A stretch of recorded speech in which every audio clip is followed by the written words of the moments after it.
Number 10. Garapata. Ang garapata ay isa sa mga pinaka-nakakatakot na maliit na nilalang sa mundo ng mga insekto. Bagamat maliit lamang ang kanilang katawan, nagtataglay sila ng kakayahang sumipsip ng dugo mula sa tao at hayop sa loob ng ilang araw nang hindi napapansin. Karaniwan silang naninirahan sa mga damuhan, kagubatan at maging sa mga alagang hayop gaya ng aso o baka.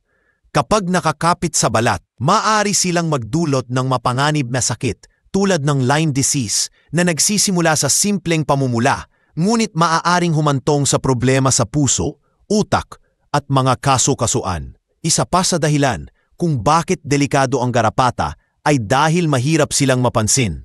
Kapag hindi agad natanggal, patuloy silang sumisipsip ng dugo hanggang sa mabusog at tuluyang mahulog. Ang lason o bakterya na dala nila ay naipapasa sa tao sa pamamagitan ng kanilang laway habang kumakapit. Maraming kaso sa buong mundo ang nauugnay sa mga sakit na dala ng garapata, kaya't pinapayuhan ang mga mahilig mag-hiking o pumunta sa gubat na magsuot ng mahahabang damit at agad maligo pagkatapos. Sa maliit nilang anyo, may taglay silang panganib na maaaring ikamatay ng sinumang maging biktima. Number 9. Higanting putakti sa Asya. Ang higanting putakti sa Asya, na kilala rin bilang Asian Giant Hornet, ay isang tunay na bangungot para sa sinumang makasalubong nito. Kilala ito sa laki na umaabot ng halos 5 sentimetro at sa matinding lason na kayang magdulot ng matinding sakit, pagkamanhid at minsan ay kamatayan. Kapag umatake ng sabay-sabay, nagiging mortal na panganib ang grupo ng mga ito, lalo na sa mga taong allergic sa kanilang kamandag. Sa Japan at ilang bahagi ng China, itinuturing na seryosong problema ang mga insidente ng pag-atake ng ganitong mga putakti, lalo na sa mga magsasaka at tagagubat. Hindi lang tao ang biktima ng higanting putakti, malaking bantaring ito sa mga kolonya ng mga bubuyog. Sa loob lamang ng ilang oras, kaya nitong lipulin ang buong pugad ng bubuyog gamit ang malalakas nitong panga at lason. Dahil dito, naapektuhan ang produksyon ng pulot at pollination sa ilang bansa. Maraming hakbang na ang ginagawa ng mga eksperto para makontrol ang pagdami nito, gaya ng paggamit ng mga trap at pagkilala sa mga pugad bago pa ito lumaki. Ngunit kahit anong pag-iingat, ang mismong tunog ng paglipad ng higanting putakti ay sapat na para magdulot ng takot sa kahit sinong tao. Number 8. Lamok na tagapagdala ng sakit. Hindi na bago sa atin ang lamok, ngunit kakaunti lamang ang nakakaalam kung gaano talaga ito kalubha bilang tagapagdala ng sakit. Ang maliit na insektong ito ay responsable sa pagkamatay ng milyon-milyong tao sa buong mundo kada taon dahil sa mga sakit na dala nito tulad ng dengue, malaria at chikungunya. Ang mga babaeng lamok, partikular na yaong mula sa Aedes aegypti at Anopheles species, ay kumakagat upang makuha ang dugo ng tao na kailangan nila upang makapagparami. Sa proseso ng kagat, naililipat nila ang mga virus o parasitong nagdudulot ng malubhang karamdaman. Ang mga lamok ay karaniwang dumadami sa mga lugar na may nakatigil na tubig, gaya ng planggana, bote o baradong kanal, kaya napakahalaga ng tamang kalinisan sa paligid. Bagamat maliit lamang, malaki ang epekto ng lamok sa kalusugan ng tao at ekonomiya, lalo na sa mga tropikal na bansa.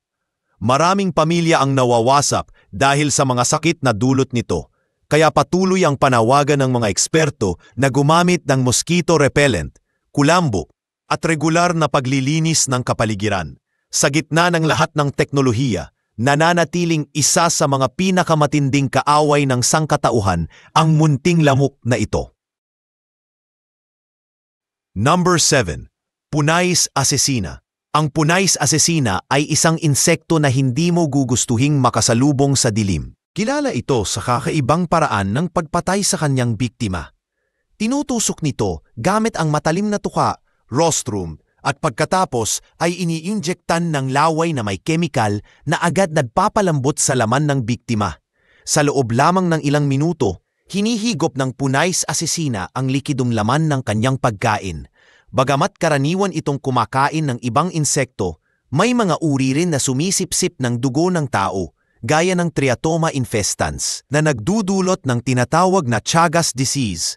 Ang sakit na ito ay laganap sa mga bansang nasa Latin America at maaaring magtagal ng taon bago lumabas ang sintomas. Kapag hindi nagamot, maaari itong magdulot ng seryosong problema sa puso at bituka. Dahil dito, tinagurian ang punais asesina bilang isa sa mga pinakamapanganib na insektong nabubuhay sa lupa.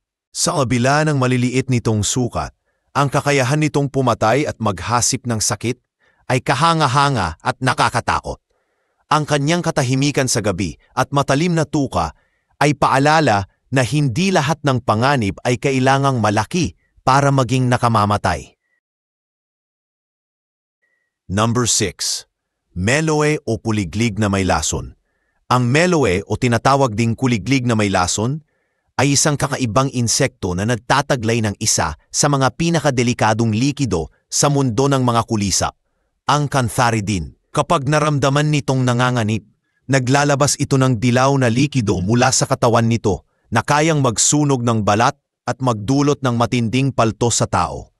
Sa mga hayop gaya ng kabayo o baka, ang pagkalunok ng kahit ilang gramo lamang ng lason nito ay maaaring magdulot ng kamatayan sa loob ng ilang oras. Dahil dito, tinuturing itong tahimik na panganib sa mga bukirin kung saan karaniwan itong naninirahan. Hindi lang basta lason ang sandata ng meloe, kundi pati ang kakaibang paraan nito ng pagpaparami. Ang mga larvae nito ay sumasakay sa mga bubuyog at sumasama sa kanilang puhad upang kainin ang mga itlog at pagkain ng bubuyog. Ipinapakita nito kung gaano katalino at mapanlinlang ang maliit na insektong ito sa kalikasan. Sa kabila ng nakakatakot nitong reputasyon, nagsisilbi rin itong paalala na ang kagandahan at panganib ay madalas magkasama sa mundo ng mga hayop. At minsan, nasa katawan ng isang tila inosenteng kuliglig ang kamatayan. Number 5. Higanting punaysa sa tubig. Ang higanting punaysa sa tubig ay parang halimaw na naninirahan sa ilalim ng mga lawa at sapa. Kilala ito sa bansag na toe biter dahil sa matinding sakit ng kagat nito na tila bali ng buto. Umaabot ito ng hanggang 12 na sentimetro ang haba at may mga matitibay na paa na parang sipit na ginagamit upang dakmain at patayin ang mga biktima nitong isda, palaka, at minsan maging maliliit na ahas. Kapag nakadakma na, iniinjektan nito ng laso ng laman ng biktima para tuluyang malusaw at madaling higupin. Sa mga lugar gaya ng Asya at Amerika, isa itong kinatatakutan sa mga ilog, ngunit nakakagulat na sa ilang bansa, itinuturing itong pagkain.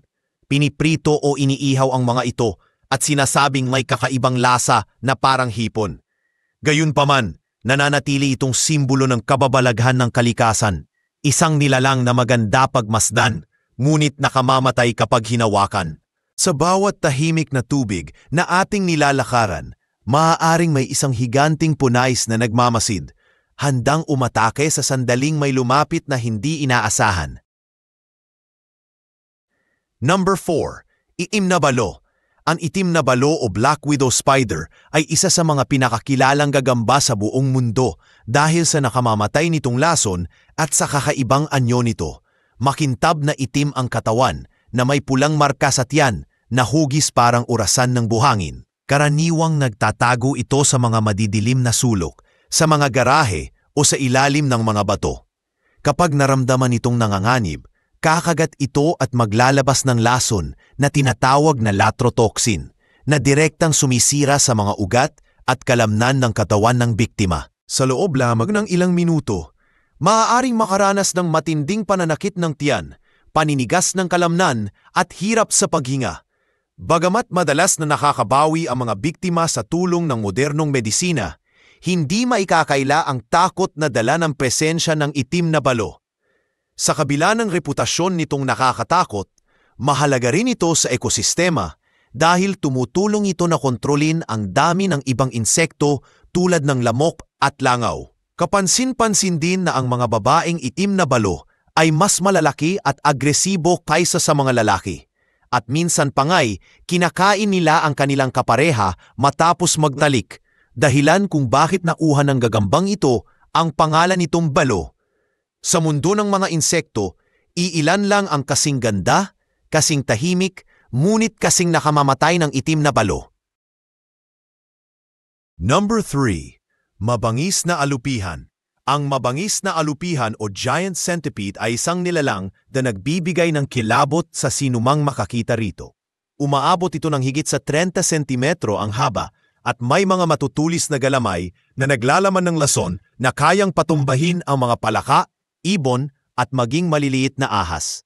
Bagamat bihirang umatake sa tao, kapag ito'y nakakagat, matinding sakit, pamamaga at pagkahilo ang mararanasan ng biktima. Ang lason nito ay may neurotoxin na agad umaatake sa sistema ng nerbiyos, kaya kahit ang malalaking hayop ay nagiging walang laban dito. Ang alupihan ay likas na maninila, kumikilos sa gabi at mabilis kumilos sa dilim. Dahil sa bilis at tapang nito, tinatawag itong ang mabangis na sundalo ng lupa. Sa mga probinsya, madalas itong matagpuan sa ilalim ng mga bato o tuyong kahoy, naghihintay ng pagkakataon para umatake. Maraming tao ang may takot dito dahil sa kakaibang galaw at anyo nito. Ngunit ang totoo, malaki rin ang naitutulong nito sa kalikasan sa pagpuksa ng mga peste. Gayunpaman, kung sakaling makasalubong mo ang isang ganito sa dilim, siguraduhing hindi ka ang magiging susunod nitong hapunan. Number 2. Punais striatomine, halik ng kamatayan. Ang Punais striatomine, nakilala rin bilang halik ng kamatayan, ay isang mapanlinlang na insekto na karaniwang matatagpuan sa mga tahanan sa Latin America. Sa unang tingin ay tila walang panganib, ngunit ang simpleng kagat nito ay maaring magdala ng sakit na tinatawag na Chagas disease. Habang natutulog ang biktima, dumadapo ito sa mukha, madalas sa paligid ng labi o mata, at sumisipsip ng dugo. Sa misming sandaling iyon, nagiiwan ito ng dumi na naglalaman ng Trypanosoma cruzi, isang parasitong pumapasok sa katawan kapag nakamot o nahaplos ang sugat. Ang resulta ay isang sakit na maaaring hindi mapansin sa simula, ngunit kalaunan ay sumisira sa puso at bituka ng tao. Ang pinakanakakatakot sa insektong ito ay hindi ang sakit na dulot nito, kundi ang katahimikan ng pag-atake. Maaaring abutin ng taon bago lumabas ang mga sintomas, at sa oras na ito'y maramdaman, malala na ang pinsalang nagawa ng parasite. Sa ilang bansa, milyon-milyon na ang naapektuhan ng Chagas disease, at marami sa kanila ang namatay nang hindi nalalaman ang sanhi. Dahil dito, tinawag itong halik ng kamatayan, isang tila inosenteng halik na maaaring magtapos sa trahedya. Sa mga lugar na madalas nitong dayuhin, pinapayuhan ang mga tao na panapilihing malinis ang paligid, maglagay ng kulambo at iwasan ang mga bitak sa dingding na maaaring pagtaguan ng nakamamatay na punis na ito. Number 1. Mabangis na langaw tsetse. Sa mga kapatagan ng Aprika, may isang nilalang na kasing liit ng lamok, ngunit mas nakamamatay. Ang langaw tsetse. Sa unang tingin ay tila karaniwang langaw lamang ito. Ngunit sa bawat kagat nito ay dalahang panganib ng sleeping sickness o African trypanosomiasis. Kapag nakagat, ipinapasok ng langaw ang parasite na Trypanosoma brucei sa dugo ng biktima, na dahan-dahang umaatake sa utak. Magsisimula ito sa simpleng lagnat at panghihina, ngunit kalaunan, nawawala ng tulog ang pasyente sa araw at nagiging labis na antukin sa gabi, hanggang sa tuluyang bumagsak sa koma. Itinuturing ang langaw tsetse bilang isa sa mga pinakamapanganib na insekto sa mundo, hindi lang dahil sa dami ng pinapatay nito, kundi sa epekto nito sa kabuhayan ng mga tao. Maraming magsasaka sa Aprika ang nawawalan ng mga hayop dahil sa sakit na nagana, na dulot din ng kagat ng langaw na ito. Sa bawat kagat, hindi lang dugo ang kinukuha ng tsetse, kundi buhay at kabuhayan ng mga komunidad. Dahil dito, patuloy ang mga siyentipiko sa paghahanap ng paraan upang tuluyang mapuksa ito. Sa ngayon, nananatili ang mabangis na langaw tsetse bilang tahimik, ngunit nakakatakot na hari ng mga nakamamatay na insekto sa mundo.